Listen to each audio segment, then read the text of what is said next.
Thanks for tuning in, everybody. We are here with Jen Davis, our CRA director, and Sarah Prohaska, my supervisor in communications. And we've got some big news to announce. I mean, mostly everyone knows about it already, but we wanted to do a separate podcast to give you the ins and outs of what happened this week. So tell us, what happened this week? Well, Jen's been working on it for a long time, so we'll let Jen talk about it first. So we proudly announced that the city will be receiving a USL professional soccer team. Super exciting. That will be playing at a new stadium at Walton One. So a 6,000-seat multi-use kind of sports stadium that can have some other uses to it. Good. Have room for expansion. So hopefully as the USL League transitions through relegation, maybe get some more seats there. So we're super excited that that is going to be one component of what's going in at Walton One. Good. And will be the Port St. Lucie Sports Club, Port St. Lucie SC. Okay, so that'll be like the team name. That's their name. Okay. They're starting with a men's team and with a women's team to follow. To It's come. the plans. Okay. Yep. Great. Which is There's exciting. There's time Yeah. for us to train to maybe make the women's team. Oh, no. Okay, whatever. it involves running. Right, Not going to be doing running that. in soccer. A lot of running. I don't want to get too deep into City Center and the history, but talk about the most recent part of City Center, which is now Walton One. So a couple of years ago, the city was able to purchase the remaining parcels at Walton One that were held in receivership. So we had a whole podcast about that. Yep, we did. But since that time, we have compiled a master plan for the site, which has a myriad of uses on it: residential, retail, commercial, hotels. And right as we were kind of buttoning up that master plan, we had this project brought forward to us for the idea. And we're like, okay, let's pause for a moment. Let's look and see if we carved out like 6 acres for a stadium. What does that look like for the rest of the site? How long ago was that? That was in late 2023. Oh, okay. So it's been a while. Okay. It first came to us in about August of 2023. So we spent some time looking at it. We went through a lot of analysis. We did evaluations, market studies, the infrastructure studies, just things so we could see, can the site literally and figuratively hold a stadium? And what does that look like for the east side of Port St. Lucie or for the city as a whole, even the region? Because a stadium like this is something much larger than your typical high school sports stadium that you Right. see, around Port St. Lucie. And I think Met Stadium, that's about 7,000-ish. So this will be a little bit smaller than that. And obviously like a different shape. With room to expand it. Right. It really sounds like they are eager to Yeah. expand Yeah, let's if talk possible. about where it's going to be. Because yesterday we saw the grassy area where the kids were playing soccer, but I don't think it's just going to be that. Oh, yeah, that would be tiny. Yeah. So that's a piece of it. If you actually go out to the site, we have marked the 4 corners of what's called the stadium site Okay. with some signage that says future home of Port St. Lucie Sports Club. So Okay. you kind of get that. You see the crest at the corner. So that block, it's 4 parcels, just under 6 acres with like one small street in there. It's got a parking lot on Okay, it. yeah. There's been some like festivals and markets and stuff out there over the years. So that is what we are calling the stadium site.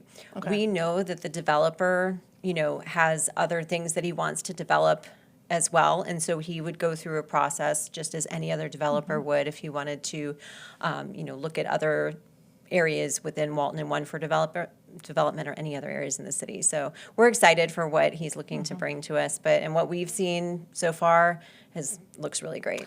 Yeah, let's talk about that part because both of you and a few other of our city team members recently got back from Spokane, Washington, where there's a similar They have a stadium USL site. League One team there too, and a stadium. I feel like ours is bigger than theirs. Ours is going to be better. Better. I told them, I said, their like, no stadium is offense. very, very nice. Yeah, it's really And nice. Ours will be better. Yeah, so we were able to talk to the people who run that facility to hear how it integrates in their community.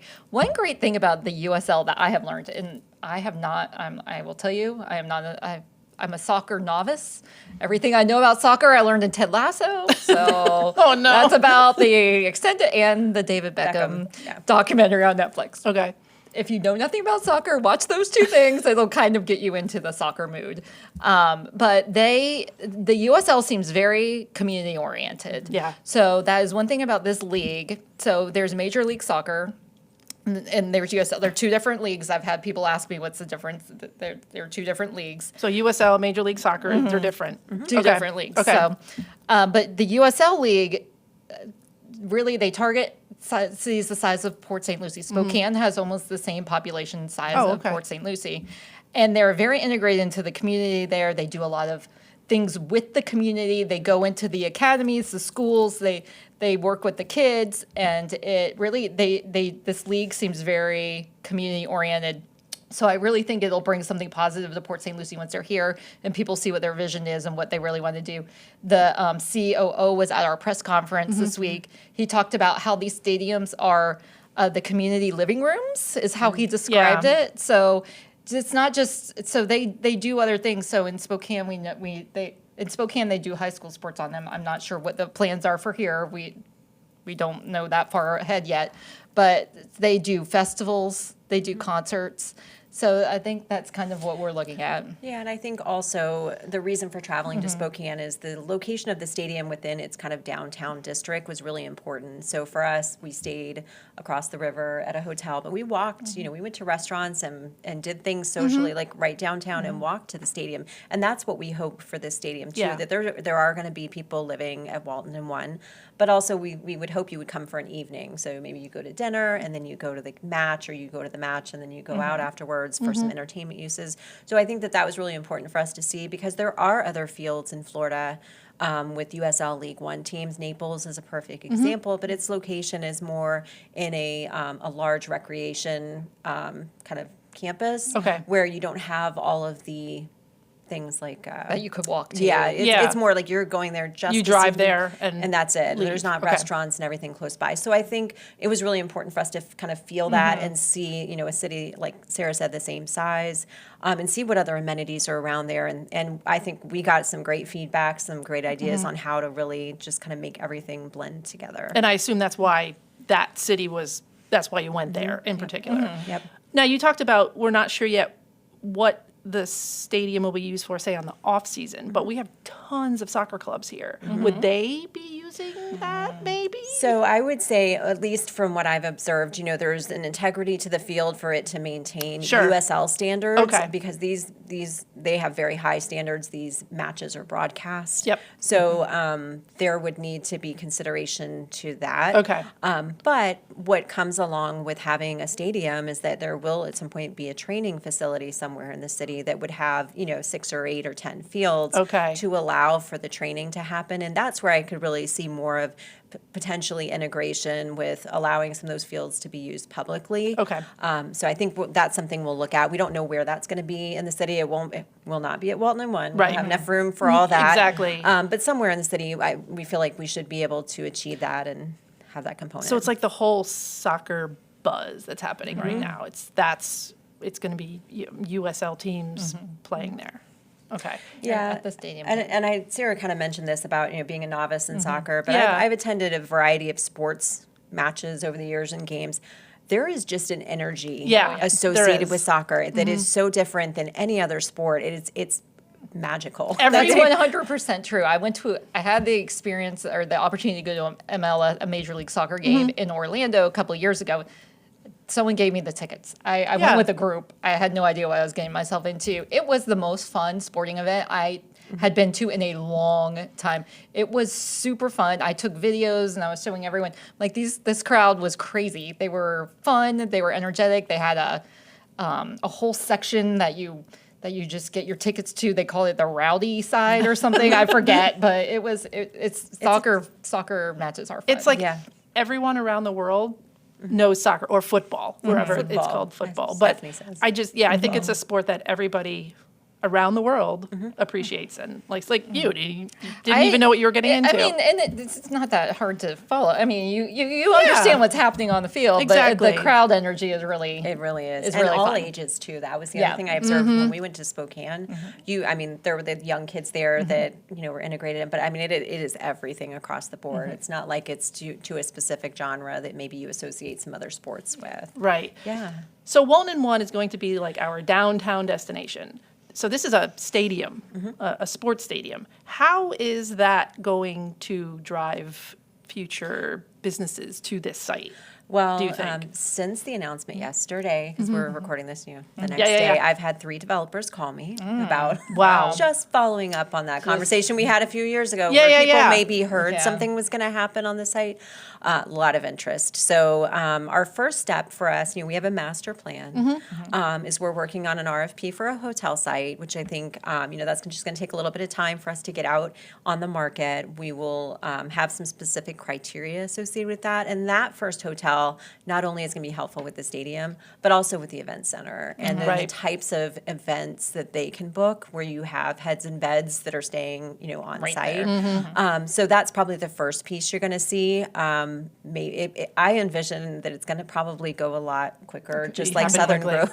Yeah, did. right. Things move fast in Yeah, Portsmouth. so but really, the infrastructure is in place, and I think people need to understand that how that site was developed and many years ago contemplated a lot of this density that we're talking Sure. about. I mean, the stadium is going to have what they said 17 to 20 home games a year, but overall, the rest of the site is what's going to be active all the time, and that's what Right. was always contemplated.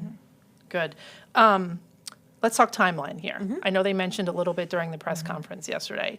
Start of construction, when we can start watching some games. Okay, so they are targeting to have the stadium component open for the 2027 season, which starts towards the end of March. It's like spring, I think Yeah, you said. springtime. Okay. So I anticipate that, our team from the city side, we're going to work really hard and get our key members from each department in as we go through the development review process. The company is working with a design build firm on it, who's very familiar with building stadiums. And everybody's going to we'll be all hands on deck to see, this through. And we're super excited. So we may need to, it may be like a phase where the stadium gets done, but they're still doing the restaurants and things so that they can achieve getting open for that USL season. I just want to talk about funding, because that was Okay. a big thing Great on social question. yesterday. We have a few minutes because Sarah has to leave. But talk about funding. Sure. So the developer is fully responsible for funding the project. So they will front all the money. They're Okay. through their channels and their investors. That's their obligation. The city's CRA, the Community Redevelopment Agency, this project is located in one of the CRA Right. areas, has the ability to generate TIF revenue based on increased taxable value in the whole area, not just this little site, the 6 Okay. acres, it's the whole area. So we looked at forecasting what we anticipated TIF revenues to be over the years and whether or not we would have the ability to provide some reimbursement to them once they are up and running. While they are up and running, that's when they get their reimbursement. So it's Okay. up to $27.5 million over a period of 20 years, starting the year after their certificate of occupancy. Okay. So there's provisions in there, if they never build a stadium, let's say, they never build it, they don't have any money from the CRA. If they build the stadium but don't get their CO, they don't get any money. If they start Okay. operating for 3 years and then decide to not operate for whatever reason, then that money ceases. They don't continue to get money down the road. So they have obligations that they have to meet. So Sure. getting that stadium open, operating, and continuing those operations over a 20-year period in order to be eligible for that reimbursement payment. Okay. And that is CRA TIF money that can only be used in the CRA. So we can't put that money out to the rest of the city to pay for other amenities or other general fund obligations. Thank you for explaining that. Yeah, it's very specific. The area, the benefited area Mm-hmm. is within the CRA. Okay. And there is so TIF financing is kind of a complicated topic, but on waltonone.com there is a fact sheet that kind of goes through it and explains how it is separate and different from our general fund, which Right. is our property taxes. Sure. Or your tax bill goes to The taxpayer general dollar, fund. yes. So then it's kind of hard to sit here and explain in 2 minutes, but there is a more detailed explanation on the website about how these dollars are different from their general fund taxpayer dollars. And one of the things I've seen on social since we announced this is that there's a idea out there that the city could be building this. The city is not building No, this. we are not building it. The developer is. This is a private developer Yep. who is building this and funding this. And as Jen said, we're not even involved with financially until at least a year after it's been CO'd, opened. Right. So, yeah. Okay. Yeah, that's waltonone.com, everyone. There's a huge fact sheet. I've been sharing it all over social media. I'll put it in the show notes too. One last question. This was a huge announcement. Yeah. What does it mean for Port St. Lucie or in the Treasure Coast too?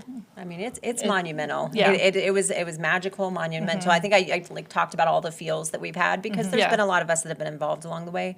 But this is a moment that 20 or 30 years from now, you'll look back and be like, I remember that day. Yeah. I remember the day they announced it, and it just really it's something special to Port St. Lucie. The team, the development team, and the soccer team. They love Port St. Lucie, Yeah. and they just You really could tell. they're all in, and I love that. This is they're here for a while. And it's great for the youth. Yeah, So yeah, if you yeah.